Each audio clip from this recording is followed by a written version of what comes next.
welcome to Columbus, Ohio. I am Rachel Miller and this is Color Splash.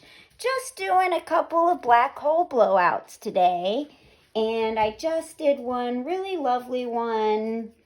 And I think I'm going to try another with the same colors, but I'm going to lay them down slightly differently and I'm going to use a little bit more of them.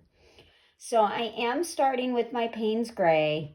I almost always start with Payne's Gray, but I'm making the amount I'm putting down heavier.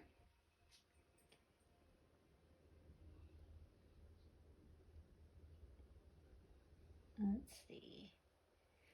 Did not think I could get all the way around this petal in one go, but... So I am working on a pillow of pearl paint, which means that I have both satin enamel and acrylic in this pillow. And I have, let's see, 40% satin enamel to 60% acrylic. And then to make it simple, I'm going to use simple numbers. So if I used a 1/4 cup of the acrylic and a 1/4 cup, like a 1/2 cup total of both those paints together, then I would use a 1/4 cup 3 times of Floetrol. Does that make sense?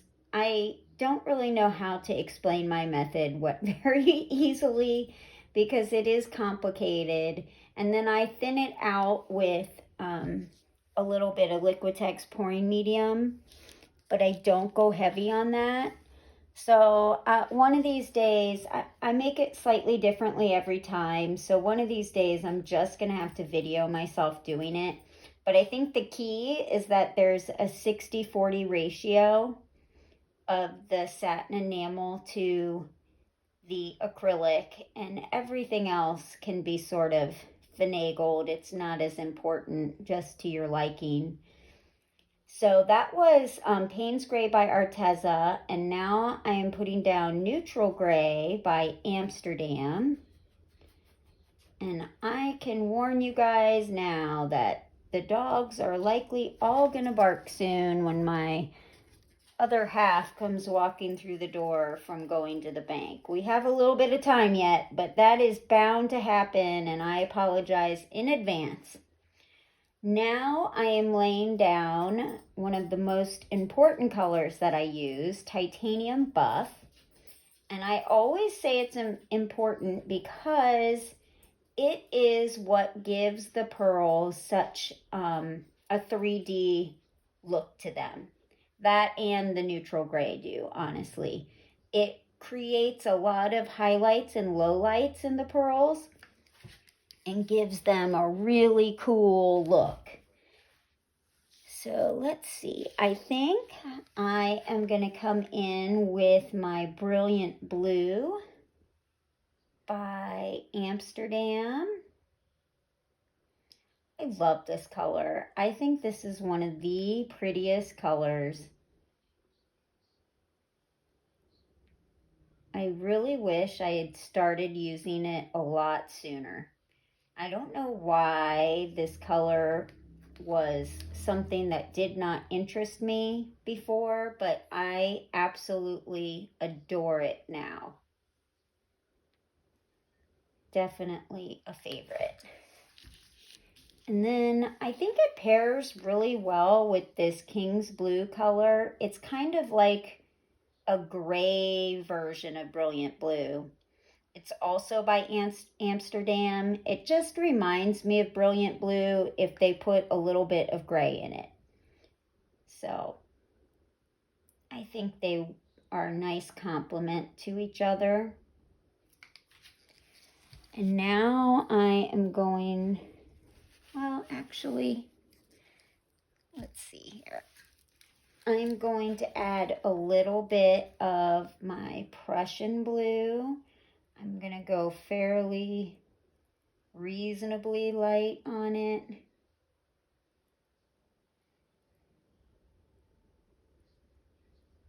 I don't want my piece to be super dark.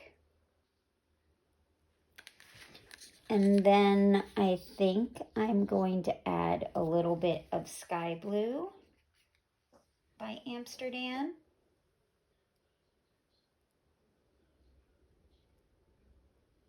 Another favorite color of mine.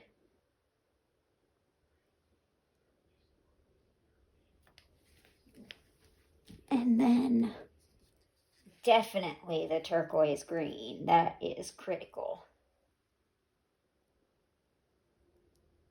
I feel like the turquoise green is where my sea glass, my idea of shades of sea glass comes from, or helps create the shades of sea glass.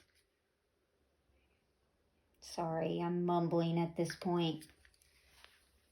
And then I'm going to add a little bit of this Parakeet color. This is a custom color. I got this color by mixing Amsterdam olive light hue with a little bit of Artist Loft white. Not quite a 1-to-1, but pretty close. I genuinely mix it slightly differently every time, so this time I was a little heavier on the olive green and a little lighter on the Artist Loft white. Now I'm putting in some Naples yellow by Pebeo. Okay, honey. Okie dokie. And then I think I'm going to add just a tiny bit more of my Payne's Gray.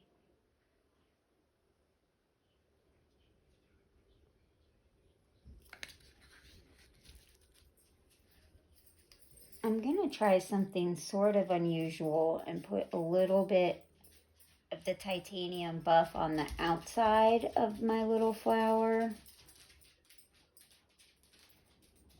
See what happens there. And then I'm going to add just a twinge more of the brilliant blue.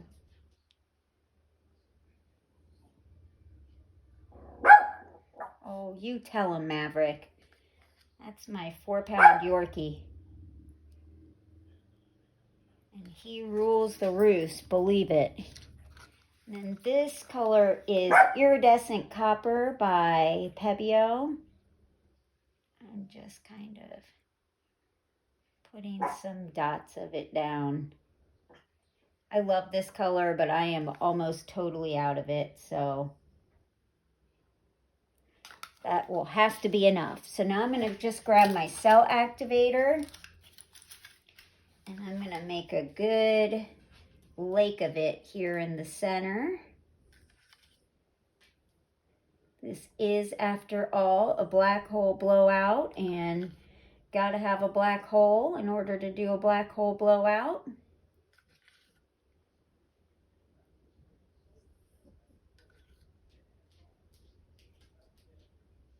I am never really sure if I've got enough of this down or too much of it down. You would think I would have this down by now, but I'm always questioning in my head if I have that amount correct. Okay, so now I've got my blow dryer, and on the low cool setting, I'm just going to blow this out.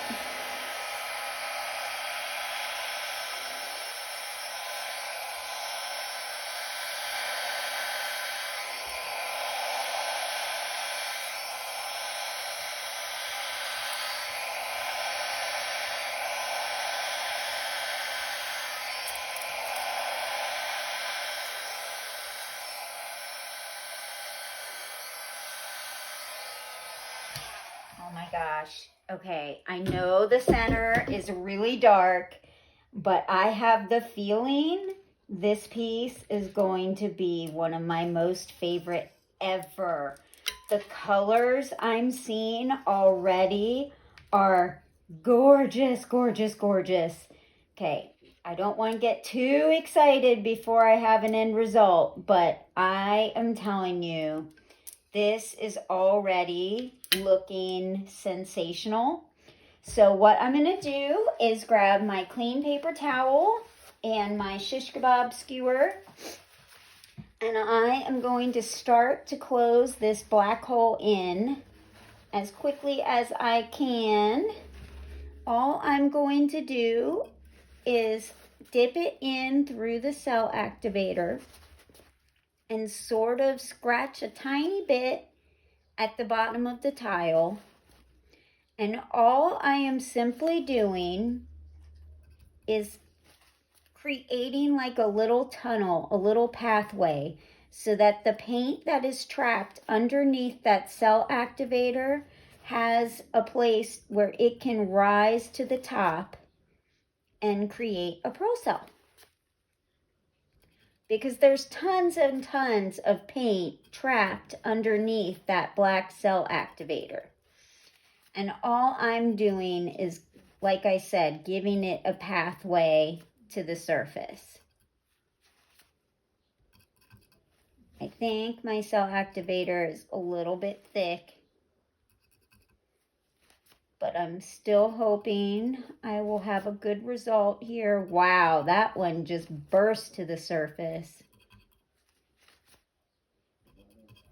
Sometimes these pearl cells pop right up. Sometimes they can take 15-20 seconds to pop up. It just sort of depends on how much paint is stuck underneath it and how thick the cell activator is. At least that's what I'm guessing is the cause.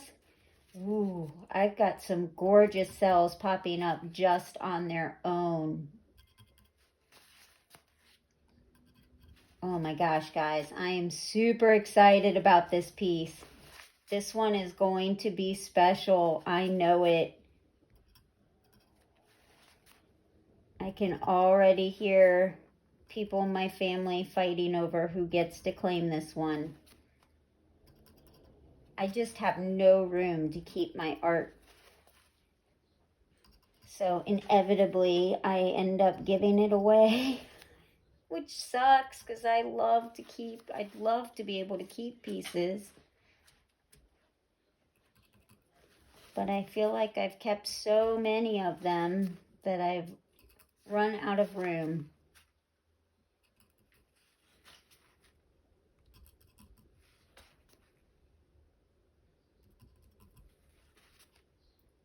I know this part of the process is a little bit tedious and time consuming. I mean, time consuming might be pushing it. It maybe takes 5 minutes.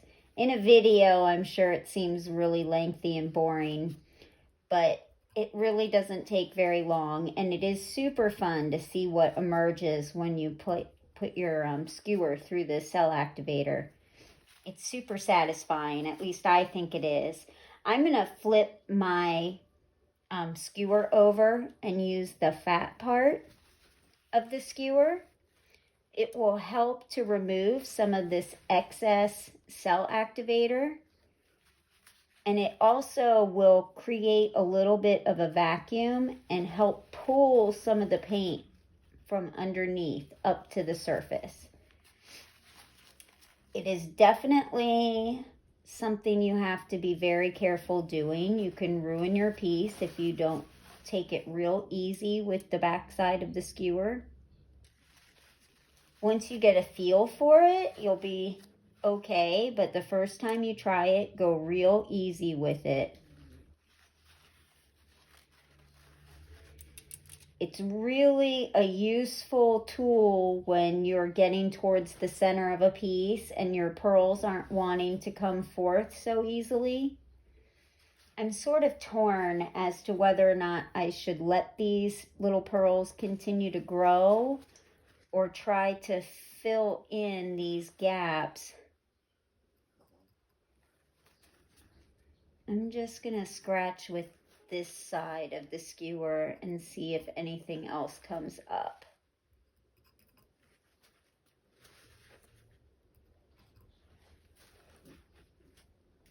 I think we've probably reached the limit though. Oh, guys, stop.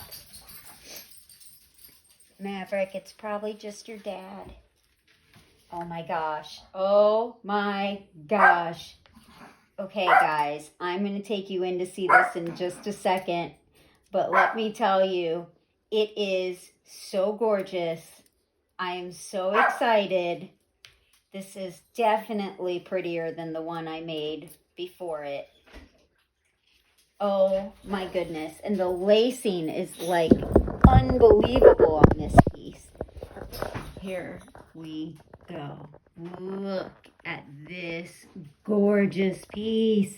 Look at that. Oh my gosh. Look at those pearl cells. Are those not outrageous? Holy cow. And the lacing is just divine. Look at that sea glass type coloration. And oh my gosh, the Naples yellow highlight right there is so pretty. And there's more of it right there. I don't know how the Naples yellow is really showing so beautifully. Look at these cells. They are like glowing from within. And this little guy right there. Oh my gosh, he's so cute. Look at this. Holy moly, I'm so excited about this piece. It is just gorgeous. I mean, every last bit of this piece has something beautiful about it. There isn't a single section that I think doesn't have some really cool interest to it. I love this. I love the colors there. Sorry, my allergies are driving me nuts. This corner is so cool. Has kind of a spacey feel. And oh my gosh, that is just like glowing. Anyway, well, thank you so much for spending the past 15 minutes with me painting. I had so much fun. I hope you guys had a good time watching and are going to try this for yourselves at home. I just can't wait to hear how you guys do with this. Anyway, I hope you stick around. I'm going to do lots more today. So please, if you can, remember to click like and subscribe. It helps me so much, and I can't tell you how much I appreciate all your support. It means the world to me. Anyway, thank you so much again. Happy painting, y'all. Bye.